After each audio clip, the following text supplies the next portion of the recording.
Taiwan has signed a trade agreement to purchase Ohio-grown products over the next 3 years, expanding opportunities for Ohio's farm families.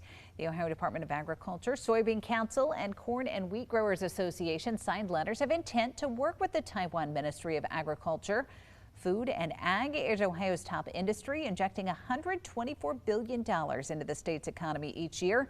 Leaders say this signing equates to thousands of bushels of Ohio-grown soybeans sold to Taiwan. This also comes as some American farmers are raising concern about soybean sales. China has historically been one of the biggest buyers of American soybeans. Last year alone, China bought more than $12 billion worth, but sales to China have dropped to essentially zero in response to high tariffs.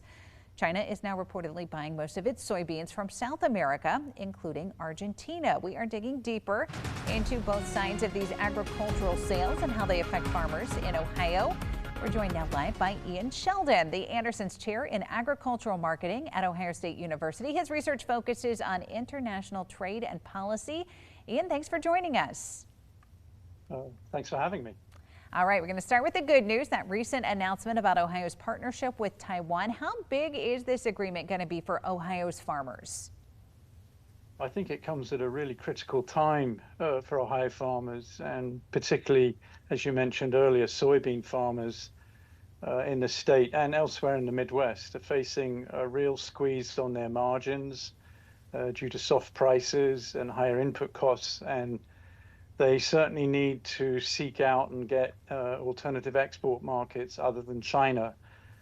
For Ohio last year, China was the second most valuable soybean export market, followed by Vietnam and Taiwan. Taiwan is the country you just mentioned.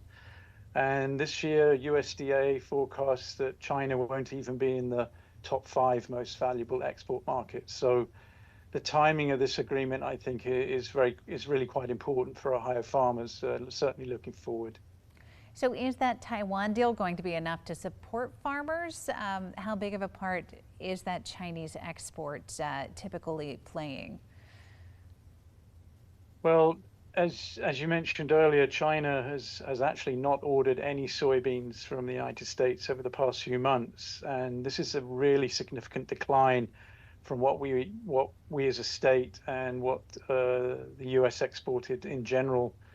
And it's coming at a time when farmers here in the state are harvesting beans. And so it really looks like China's using soybean imports as a bargaining chip with the United States as the two countries try to seek a trade deal between them. So you mentioned last year that China was a significant market for U.S. agricultural exports, about $25 billion. But Taiwan last year, we exported about $3.5 billion to $4 billion worth of agricultural exports. So whilst this is an important deal, it's going to be tough for trade with Taiwan from Ohio to sort of replace what was important for us in the state. Are there any other solutions being proposed for farmers right now?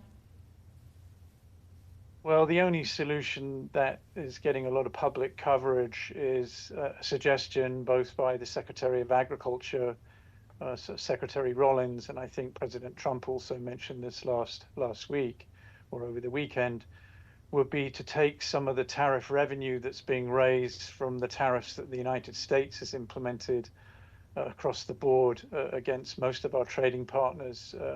These came into effect in August, to use some of that tariff revenue as a means of compensating U.S. farmers. And that was certainly what happened in the 2018-19 trade war that we had with China, where we, again, U.S. farmers lost a lot of export market share to China, notably to Brazil. And that was called the Market Facilitation Program. Politically, that might be less feasible this time round because the tariffs are more widespread against most of our trading partners, and in some cases as high as 40%. Given that those tariffs are slowly being passed through into consumer prices, it might be a little bit trickier to make that transfer. But having said that, U.S. farmers and those farmers here in Ohio are in a pretty tricky position right now with crops being harvested. It looks like both on-farm and off-farm storage might run out rather quickly. And that actually starts to create problems not just for soybean farmers, but also for corn farmers who might also want to store either on farm or off farm as they bring their product to harvest and to market. All right, Ian Sheldon, the Anderson's Chair in Agricultural Marketing at Ohio State University. Thank you for your time. You're very welcome. Thank you.